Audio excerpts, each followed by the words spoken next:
Mi padre me llamó fracasado antes de que pudiera quitarme el abrigo frente a toda la familia. Horas después, mi cuñado se burló preguntando en qué trabajaba, hasta que descubrió que yo era su jefe y el silencio en la mesa fue el mejor regalo que pude recibir. Mi nombre es Dylan Mercer, tengo 32 años, y esto ocurrió el invierno pasado, poco antes de Navidad, cuando mi hermana decidió organizar la tradicional cena familiar en su casa. Bueno, en la casa de ella y su esposo, aunque todos sabíamos quién realmente había puesto el dinero. En mi familia nunca hubo abrazos ni muestras de cariño. Crecer en esa casa era aprender a esquivar comentarios sarcásticos y a esconder tus éxitos para no despertar envidia. Mis padres no eran violentos, pero sabían cómo destruirte con palabras suaves, con ese tipo de crueldad que se acumula despacio. A veces pienso que habría sido más fácil si hubieran gritado, al menos uno sabría a qué atenerse. Abandoné la universidad a los 20 años. Ese fue mi gran pecado. Nadie quiso escuchar que dejé los estudios porque el negocio que empecé desde mi dormitorio universitario había crecido tanto que no podía atenderlo y estudiar al mismo tiempo. Tampoco importó que, 5 años después, lo vendiera por una cifra que todavía me cuesta asimilar. Para ellos, simplemente fracasé. Soy el que se rindió. Cada vez que mi nombre aparece, le sigue ese suspiro largo y decepcionado. Hace años que evito las reuniones familiares. La última vez que asistí, mi madre me preguntó si seguía buscando qué hacer con mi vida. Justo esa semana había cerrado un contrato enorme con el gobierno. Me quedé observándola en silencio, sin saber si lo decía por ignorancia o desdén. No respondí. Aprendí que el silencio ahorra energía. Pero esa vez fue distinta. Mi hermana Olivia, la eterna mediadora, me llamó personalmente. Me dijo que me extrañaba, que las cosas no eran iguales sin mí y que, al menos, fuera por el postre. También me aseguró que papá estaba intentando cambiar. Dudé, pero terminé aceptando. Pensé que no perdía nada por pasar una hora, comer algo y marcharme antes de que empezaran las comparaciones. Llegué unos 10 minutos tarde, suficiente para no llamar la atención y evitar los discursos de bienvenida. Desde afuera, la casa se veía cálida, iluminada con ese brillo dorado que solo existe en las películas navideñas. Por un segundo ingenuo, creí que quizá esta vez sería diferente. Hasta que la puerta se abrió y mi padre fue el primero en verme. Sin sonrisa ni saludo, repitió su frase. No sabía que ahora dejaban entrar a desertores. Pude haberme dado media vuelta, pero algo dentro de mí se negó. Tal vez fue curiosidad, o simple orgullo. Quería ver hasta dónde llegarían. El comedor estaba lleno.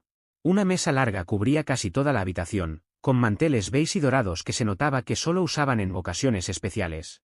Pasé entre primos que apenas recordaba y sus hijos absortos en las tabletas. El aroma a pavó, vino y canela flotaba en el aire. Mi madre me dirigió una mirada breve y volvió a hablar de la boda de alguien más. Me senté y observé, como siempre hacía. Noah, mi primo, hablaba a los gritos sobre su ascenso en una empresa de seguros, mientras su esposa repetía su currículum como si fuera una lista de méritos familiares. Todos sonreían y brindaban. Yo partía el pan en silencio, agradecido de que nadie me preguntara nada. Pero la calma duró poco. Durante la segunda ronda de vino, alguien golpeó su copa y anunció con tono festivo. Hora del informe familiar. Era una costumbre absurda iniciada por mi tío Frank, cada uno debía contar en qué andaba, como si fuera una competencia disfrazada de charla. Nadie lo admitía, pero se podía sentir la tensión en el aire cada vez que alguien hablaba. Mi turno llegó al final. Olivia intentó omitirlo, pero Frank insistió. ¿Y Dylan? ¿Qué hay de ti? ¿Sigues persiguiendo ese sueño? Levanté la vista y respondí con calma. Sí, sigo persiguiéndolo. Algunos rieron, y mi padre sonrió con ese gesto que mezclaba burla y condescendencia. Entonces, el esposo de mi hermana, Jason, se inclinó un poco hacia mí. Era nuevo en la familia, un tipo amable, de traje y sonrisa ensayada. Nunca habíamos conversado mucho. ¿Dónde trabajas exactamente?, preguntó, fingiendo interés. Pensé en inventar algo vago y seguro, pero me cansé de ocultar quién era. Así que lo dije. Mencioné el nombre de mi empresa. Jason se quedó mirándome unos segundos, como si no hubiera entendido bien. Luego frunció el ceño. Espera, dijo despacio, sorprendido. ¿Tú eres mi director general? La sala quedó en silencio. Ni el ruido de los cubiertos se escuchaba. Hasta los niños levantaron la vista. En ese instante comprendí que ninguno de ellos lo sabía. Ni siquiera Olivia. Sí, contesté con serenidad. Pequeño mundo, ¿no? Jason soltó una risa seca, incrédula. No puede ser. Pero sí lo era. El silencio se hizo más espeso. Mi padre me observaba confundido, luego incrédulo, después con un gesto que mezclaba rabia y vergüenza. Mi madre parecía no entender. Frank carraspeó, incómodo. Yo solo tomé mi copa, bebí un sorbo y dejé que el silencio hiciera el resto. Y fue en ese momento, justo cuando Jason bajó la mirada y buscó mi nombre en su teléfono, que el ambiente se partió en dos. Confirmó lo que dije. Todo quedó expuesto. La armonía en el comedor empezó a desmoronarse poco a poco, y eso que aún no habíamos llegado al postre. Jason me observaba con el ceño fruncido, como si intentara reescribir todo lo que creía saber de mí. La luz de su teléfono iluminaba sus manos bajo la mesa, sin duda estaba buscando el sitio web de la empresa o nuestro perfil en LinkedIn. No tenía que mirar para saber lo que encontraría. Mi nombre, Dylan Mercer, aparecía en la lista ejecutiva como director general y cofundador. El título que, si alguno conocía, seguramente había tomado a risa. Jason levantó la vista, visiblemente alterado. ¿Tú eres Dylan Mercer?, murmuró, apenas lo suficiente para que mi hermana lo escuchara. ¿El mismo Dylan Mercer? Olivia lo miró con sorpresa. ¿De qué estás hablando? En ese momento, todas las miradas se centraron en mí. Primos, cuñados, incluso los niños que ya no disimulaban comer. Algunos se quedaron quietos, otros fingieron que seguían masticando, pero todos escuchaban. Jason soltó una risa nerviosa, como si todavía esperara que dijera que era una broma. Él es el dueño de la empresa donde trabajo, explicó. La empresa completa. Lo he visto en las reuniones generales, pero pensé que era otra persona. Olivia parpadeó varias veces. ¿Tú diriges esa empresa? ¿Por qué nunca lo dijiste? Encogí los hombros. Nunca lo preguntaste. Ella se reclinó lentamente, procesando la información. Jason movía la cabeza, dándose cuenta de que el pariente problemático de su esposa, el que todos apenas soportaban, era quien firmaba su sueldo. Mi padre, Frank, soltó una carcajada seca. No sonaba divertida, sino incómoda. ¿Y qué? ¿Tienes una empresa de tecnología? Hoy en día cualquiera con una laptop se cree empresario. Ahí estaba la burla. La forma de minimizarlo todo. La empecé en la universidad, respondí tranquilo. Se hizo pública el año pasado. Mi madre intervino con un tono inquisitivo. Pues nunca lo mencionaste. Podrías haberlo dicho, en lugar de dejar que todos pensaran lo peor. ¿Asumir qué? Pregunté. ¿Que era un fracaso? ¿Que no logré nada? Nadie respondió. No los corregí porque ninguno se tomó el tiempo de preguntar.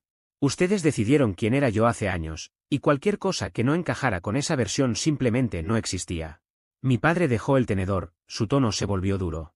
No dramatices. Si te tratamos distinto, fue porque tú eras distinto. Dejaste los estudios, te alejaste, y nunca quisiste ser parte de la familia. No, repliqué. Solo me cansé de que me trataran como una decepción. De que mi camino no valiera porque no era el que ustedes habrían elegido. El ambiente cambió de inmediato. Olivia miró hacia su regazo, incómoda. Algunos tíos se cruzaron miradas de confusión.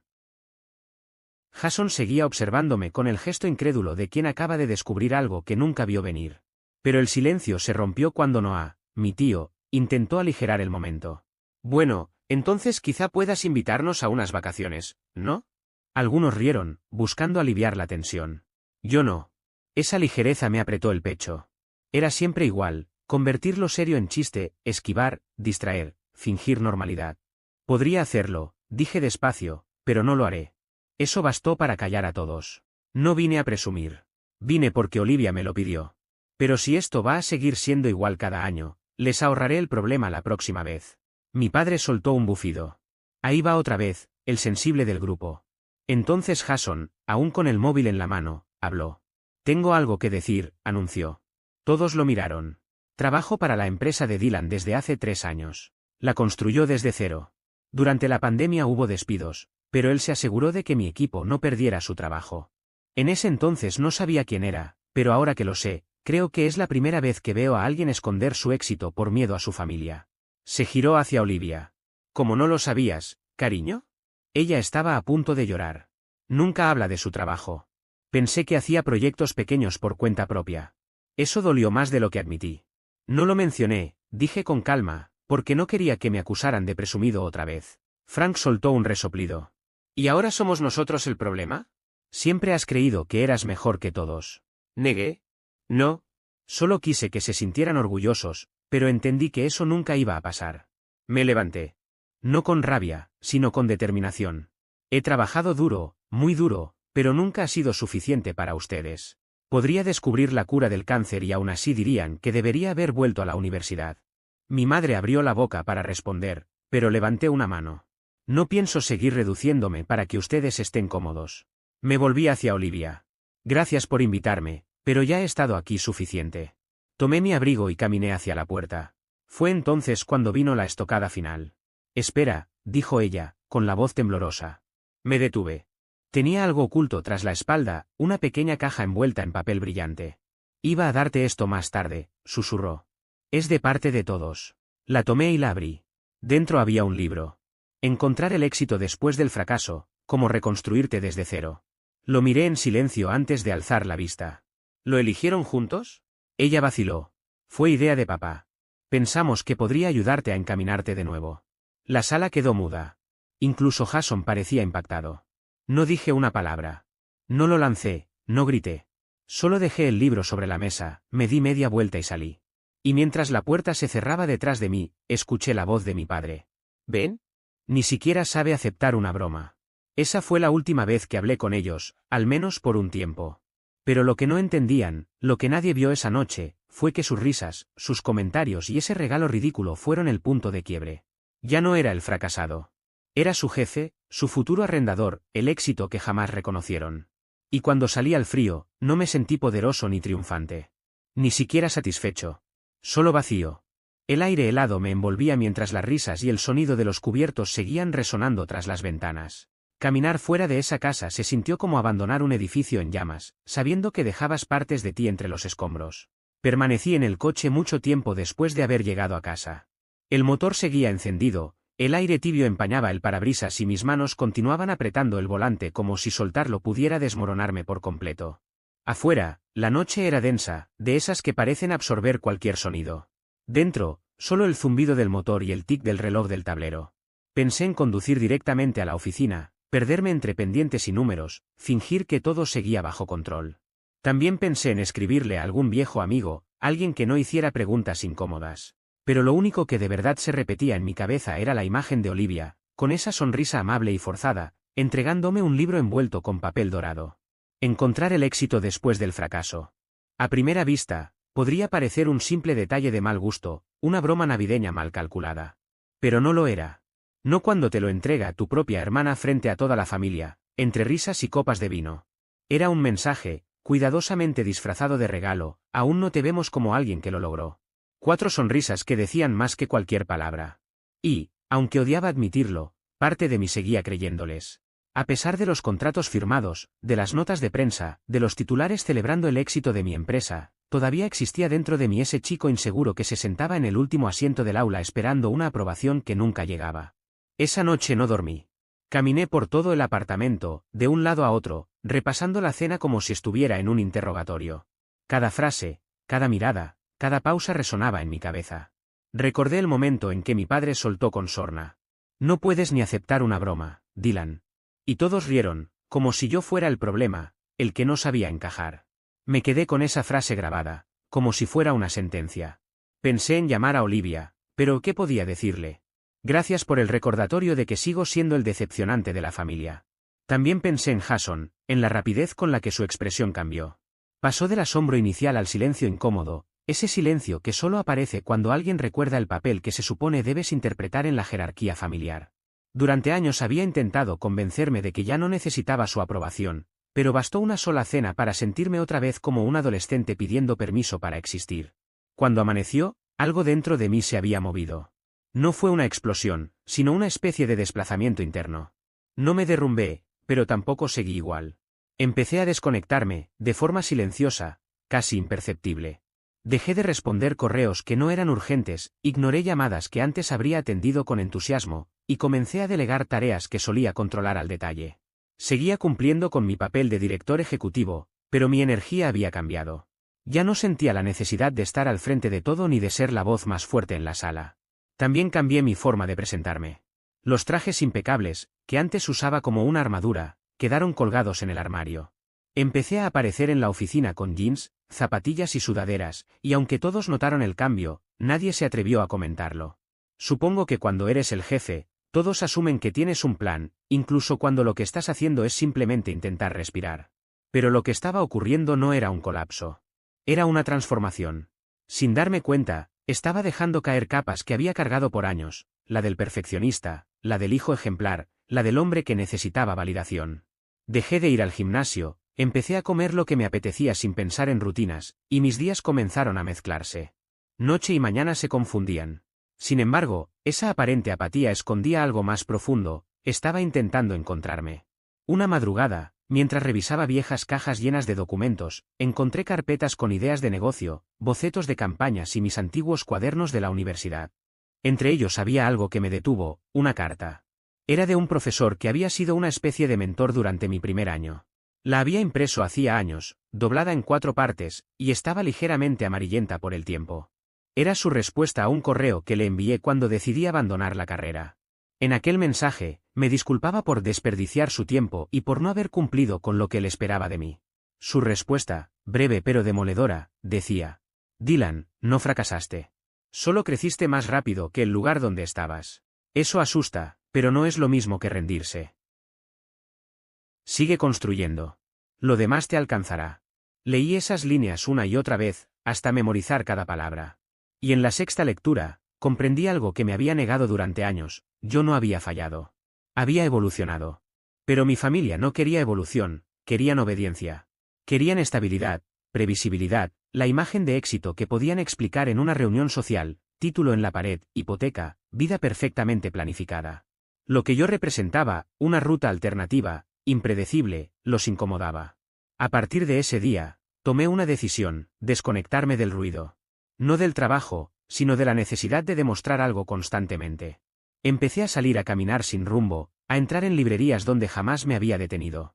Recuperé el hábito de escribir, no como un ejercicio de autoayuda, sino como una manera de vaciar lo que llevaba dentro.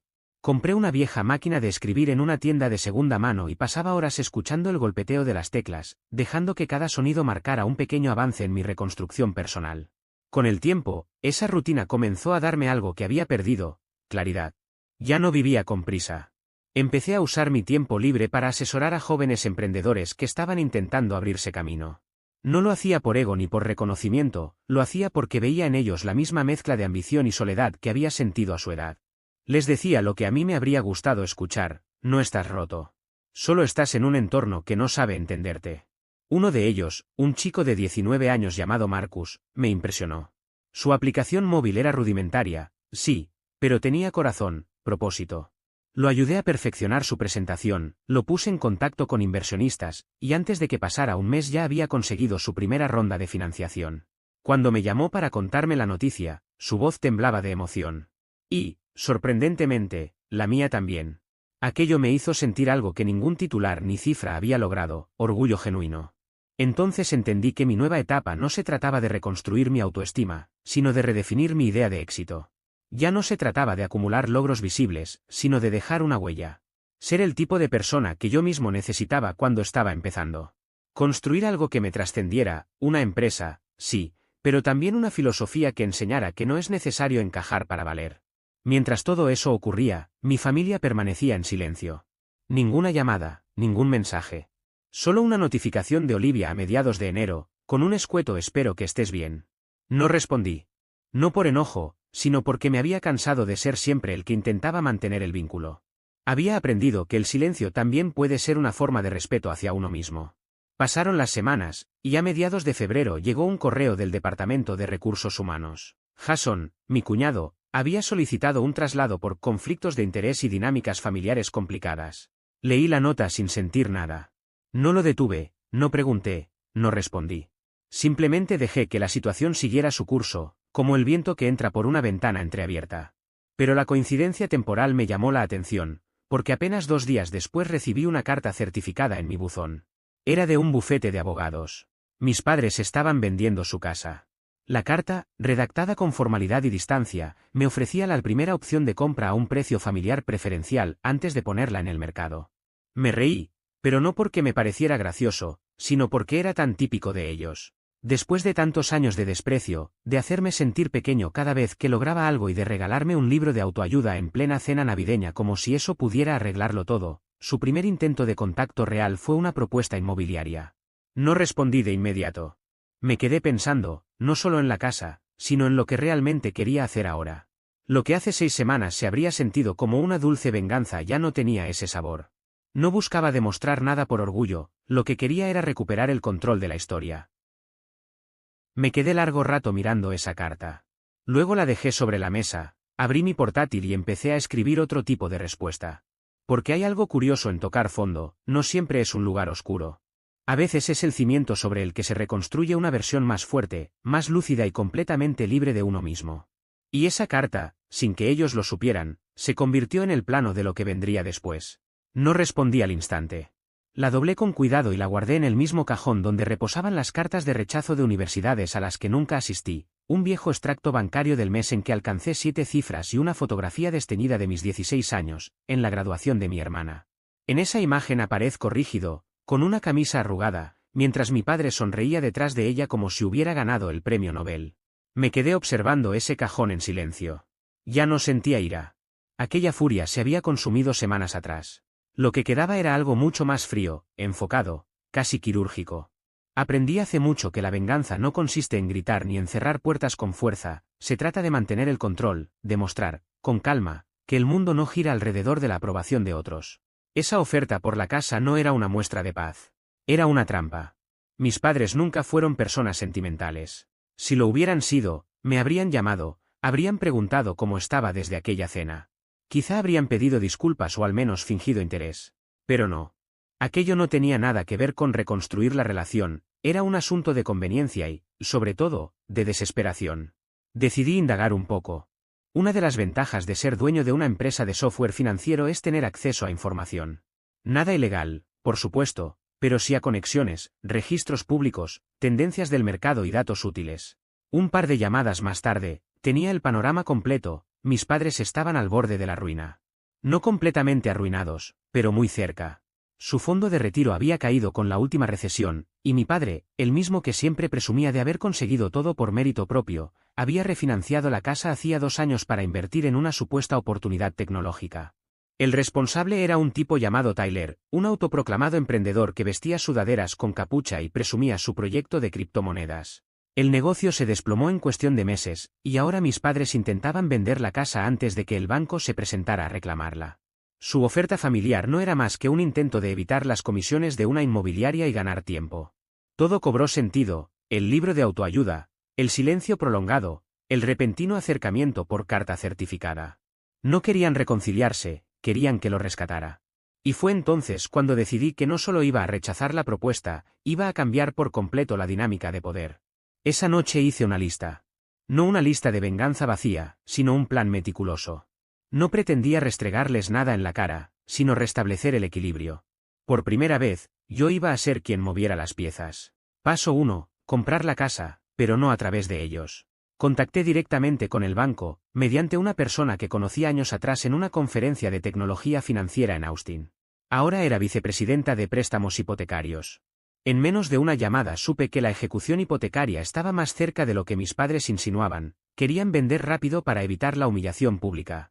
Pero yo tenía otra estrategia. Hice una oferta silenciosa, en efectivo, utilizando una sociedad que había creado tiempo atrás para inversiones inmobiliarias.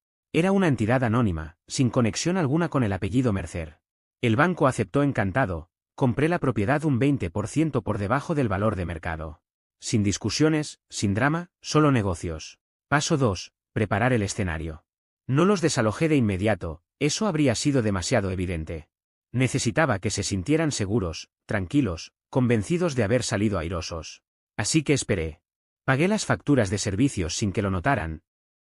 Dejé que el correo siguiera llegando y observé en silencio mientras ellos vivían como si nada hubiera cambiado. Tras bastidores, contraté a una administradora de propiedades completamente ajena a mi entorno. Le di instrucciones claras, no apurarse, no presionar, solo informarles que la casa había sido vendida y que, en el futuro, sería renovada para otros fines. Un mes después, cuando recibieron la carta de la administradora, mi madre llamó a Olivia, mi hermana, completamente alterada. Esa misma noche, Olivia me escribió: ¿compraste tú la casa? No respondí.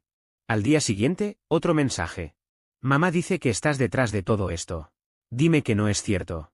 Volví a guardar silencio. No era crueldad, era equilibrio. Quería que experimentaran lo que yo había sentido durante años, el peso del silencio, la exclusión, la incertidumbre. Paso 3, observar a mis viejos conocidos. Jason, un antiguo compañero de trabajo, renunció poco después. No explicó las razones, y no hizo falta. Recursos Humanos me notificó su salida, y simplemente lo dejé ir. Aún así, seguí sus pasos. Descubrí que había ingresado a una empresa rival, una firma pequeña, con recursos limitados y clientes que se cruzaban con los nuestros. Hice algunas llamadas, no para sabotearlo, sino para entender el terreno. Y lo que supe fue revelador. Jason se había presentado como estratega ejecutivo, atribuyéndose años de experiencia gestionando contratos de alto nivel. Técnicamente no era mentira, pero tampoco la verdad. Había utilizado el nombre de mi compañía como si fuera una etapa que ya había superado, omitiendo que su puesto real estaba muy por debajo del mío y que jamás compartimos una reunión. Aquel momento me dio una ventaja silenciosa, aunque no la usé enseguida. Aprendí hace tiempo que las mejores cartas se guardan hasta que realmente cambian el juego. Jason no era el enemigo, solo un reflejo más de algo mucho más grande y podrido, el sistema familiar que lo moldeó. Esa estructura perfecta por fuera, pero corroída por dentro, que producía expectativas imposibles, juicios disfrazados de consejos y comparaciones constantes entre hermanos, primos y generaciones. Era una maquinaria aceitada que fabricaba culpa y orgullo en proporciones exactas. Yo había crecido dentro de ese engranaje y me tomó media vida entender que para salir, primero debía destruirlo desde su base. Paso 4. Reconstruir la imagen. Durante meses me dediqué a algo más que trabajar, me reconstruí. Volví a asistir a conferencias, eventos de inversión, paneles de liderazgo, pero esta vez no buscaba impresionar. No hablaba de algoritmos, ni de cifras, ni de rondas de capital. Hablaba de lo humano, de los valores. Contaba cómo había sido crecer en un entorno donde el éxito era una moneda con una sola cara, el título universitario, la oficina de esquina, el apellido en la puerta. Relataba cómo, incluso cuando mi empresa prosperaba, me sentía un fraude porque no había cumplido el guión que me impusieron. Hablaba del día en que decidí reescribir mi historia, de cómo el fracaso, ese que tanto temían mis padres, se convirtió en la piedra angular de todo lo que construí. Mis palabras empezaron a resonar. Veía a la gente asentir, algunos con lágrimas discretas o sonrisas de complicidad. Ya no era solo un empresario, era una voz. Una charla en South by Southwest se convirtió en un punto de inflexión, me invitaron a un podcast internacional, luego vino una entrevista en una revista importante. En cuestión de meses, los medios ya no me presentaban como el genio tecnológico que abandonó la universidad, sino como el hombre que redefinió el éxito a su manera. Y lo supe. Lo estaban viendo. El rastro era inconfundible, la vieja amiga de Olivia siguiéndome en Instagram, un primo al que no veía hacía años dándole me gusta a una publicación sobre liderazgo, y la cereza del pastel, la notificación en LinkedIn, tu perfil ha sido visto por Frank Mercer. Mi padre. No se conectó, por supuesto, eso implicaría reconocer curiosidad. Pero no hacía falta. El mensaje era claro, me observaban. Y eso me complacía más de lo que debería. Porque si querían mirar, entonces mirarían todo. Paso 5. La nueva invitación. A finales de marzo, mi teléfono vibró con un mensaje que ya olía a estrategia. Era Olivia. Dylan, papá cumple 65 en abril. Quiere hacer una cena pequeña, solo familia, sin drama. Me pidió que te invite. Leí y releí el mensaje durante varios minutos. Podría haberlo ignorado. Podría haber borrado su número y seguir con mi vida. Pero no lo hice. Porque eso no era una invitación, era un test. Quería saber hasta dónde había llegado mi transformación, si aún podían manipularme o si el viejo Dylan seguía vivo. Esperé unas horas antes de contestar. ¿Yo? Claro, iré. Avísame cuándo y dónde. Sin sarcasmos, sin condiciones, sin rastro de rencor. Que creyeran que lo había superado, que pensaran que ya no me importaba. La mejor trampa siempre es la que parece un gesto de paz. Mientras ellos preparaban su cena familiar, yo preparaba el último acto de mi historia. La noche elegida fue un viernes. Salí de casa temprano, traje oscuro, sin corbata. Dudé un instante antes de subir al auto. Parte de mí quería llegar tarde, hacerlos esperar. Otra parte quería no ir. Pero entendí algo, el poder real no está en ausentarse, sino en ocupar el espacio del que antes te excluyeron. Así que fui el primero en llegar. El restaurante era elegante, discreto. De esos donde los camareros hablan en voz baja y los menús no muestran precios. Olivia había reservado un salón privado al fondo, con una mesa larga de 12 asientos. Justo 12. El mismo número que aquella Navidad en que me entregaron un libro de autoayuda como regalo, envuelto en un papel rojo brillante, mientras todos reían con la sutileza de quien disfruta humillar sin parecer cruel. Sí, era poético volver al mismo número de sillas, pero con el tablero invertido. Me senté al final de la mesa, donde solía quedar el hijo problemático. Esa noche no era el mismo hombre. Llevaba el cabello recién cortado, barba afeitada con precisión, un reloj nuevo en la muñeca, un regalo que me había hecho a mí mismo. Detrás del metal pulido había una frase grabada: «Tú construiste esto». No lo usaba por ostentación. Era un recordatorio. Una declaración de independencia silenciosa. Olivia entró minutos después. Me abrazó con torpeza, como si quisiera mostrar cordialidad sin tener que sentirla. «Gracias por venir», dijo con una sonrisa tensa. «Gracias por invitarme», respondí, devolviéndole el mismo tono controlado. Luego llegaron los demás. Mi madre, con su sonrisa de porcelana y su perfume demasiado fuerte. El tío Frank, soltando carcajadas por alguna anécdota de tráfico. Dos primos que fingieron sorpresa al verme. Y, por último, él. Mi padre. Caminando con su paso seguro, con ese aire de quien todavía cree tener autoridad sobre todos. Fingió no verme hasta que nuestras miradas se encontraron.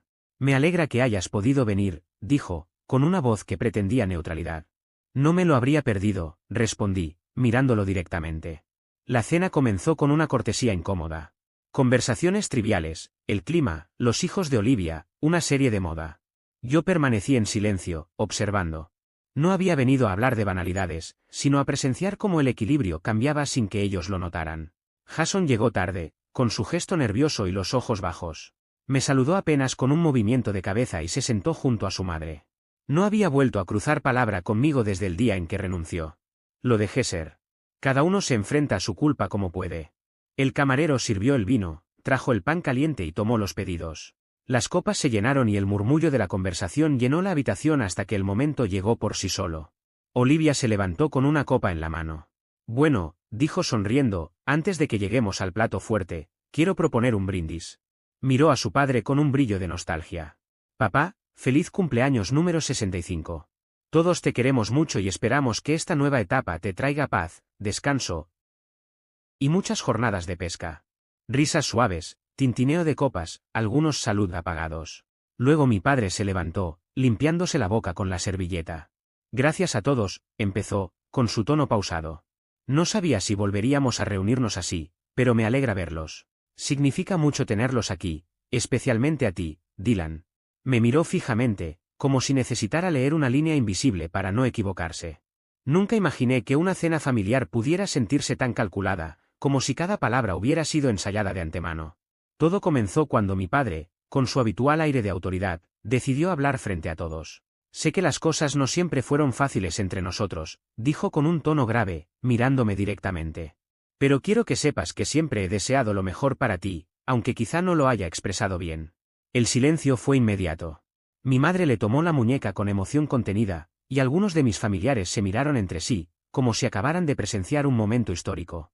Yo asentí brevemente. «Lo agradezco», respondí sin dramatismo. Un par de aplausos dispersos sonaron y pronto el ambiente se distendió. Olivia soltó una sonrisa nerviosa, el vino ya comenzaba a circular con más soltura y el tono de la conversación se volvió más liviano. Pero dentro de mí, todo seguía en pausa. Esperé mi turno. De hecho, esperé hasta el postre. Cuando el pastel de chocolate apareció, con 65 velas que parecían brillar más de lo razonable, todos aplaudieron y cantaron. Yo observé.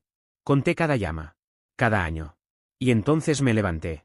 «Antes de que nos despidamos, quiero compartir algo», dije levantando la copa. Las risas cesaron. Todas las miradas se dirigieron hacia mí. Muchos saben que pasé los últimos años levantando mi empresa. No fue un camino fácil, pero logré que funcionara. Últimamente he estado incursionando en el desarrollo inmobiliario.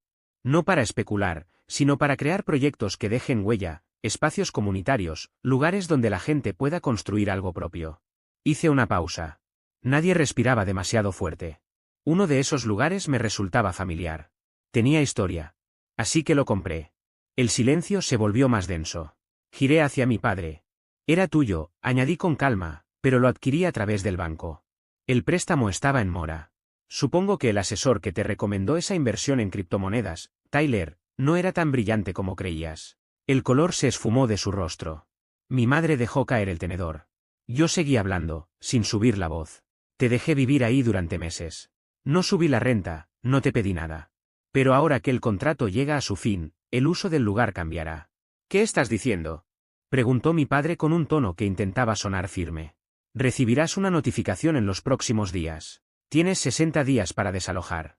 Después, la propiedad será un centro de apoyo para emprendedores sin recursos. Forma parte de una fundación que estoy creando. Mi madre se llevó una mano al pecho. ¿Nos vas a echar? Estoy recuperando lo que ustedes me quitaron hace años, la tranquilidad. Las palabras quedaron flotando entre los vasos y los cubiertos. Podrías haber hablado conmigo, susurró ella. Y tú podrías haber creído en mí, le respondí, sin rencor, solo con verdad. 12 años, mamá. Tuve tiempo de sobra para entender que nunca lo harías. Mi padre se puso de pie de golpe. ¿Crees que esto te hace superior? No, contesté. Me hace coherente. Jason bajó la mirada, Olivia se removía incómoda. Saqué un sobre y lo deslicé hacia ella. Es para tus hijos, le dije. Un fondo de becas. Sin condiciones. Solo porque sé que intentaste hacer lo correcto. Ella no respondió. Las lágrimas en sus ojos bastaron. Mi padre empujó su silla con fuerza. Eres un ingrato. No. Solo alguien que aprendió a dejar de disculparse por existir, respondí. Salió de la sala sin mirar atrás, seguido por mi madre. Los demás quedaron inmóviles. Frank parecía analizar cada palabra como si fuera parte de una tragedia moderna. Me quedé allí, sentado, viendo las luces reflejarse en la copa vacía. Olivia me miró, intentando entender algo más grande que todo lo dicho. No sabía que te dolía tanto, susurró. Lo dejé de contar cuando comprendí que nadie iba a escucharlo, dije. Ella asintió en silencio. Cuando llegó la cuenta, la mitad ya se había marchado. Solo Olivia y Jason seguían ahí. Él no había pronunciado palabra. Me levanté, saqué otro sobre y lo coloqué frente a él. Tienes una opción, le dije. Tu empresa será auditada pronto, y no está preparada. Puedes quedarte o venir conmigo. Estoy financiando un nuevo proyecto. Mejor sueldo. Nuevo comienzo. Tú decides. Jason asintió, con una mezcla de respeto y resignación. No dije nada más. Salí del restaurante. El aire nocturno me golpeó el rostro con un frío distinto, uno que no dolía. Caminé unos metros y miré hacia arriba. Las luces de la ciudad parpadeaban sobre los edificios, reflejándose en los cristales, como si el pasado aún intentara alcanzarme. Pero ya no pertenecía a ese mundo. No necesitaba aplausos ni aprobación. Había cerrado un ciclo que me perseguía desde que tenía memoria. Comprendí que a veces la libertad no llega con ruido, sino con la paz de saber que nada ni nadie puede manipularte otra vez. Y así, mientras la noche se abría ante mí, supe que no caminaba hacia un futuro incierto. Caminaba, por fin, hacia mí mismo.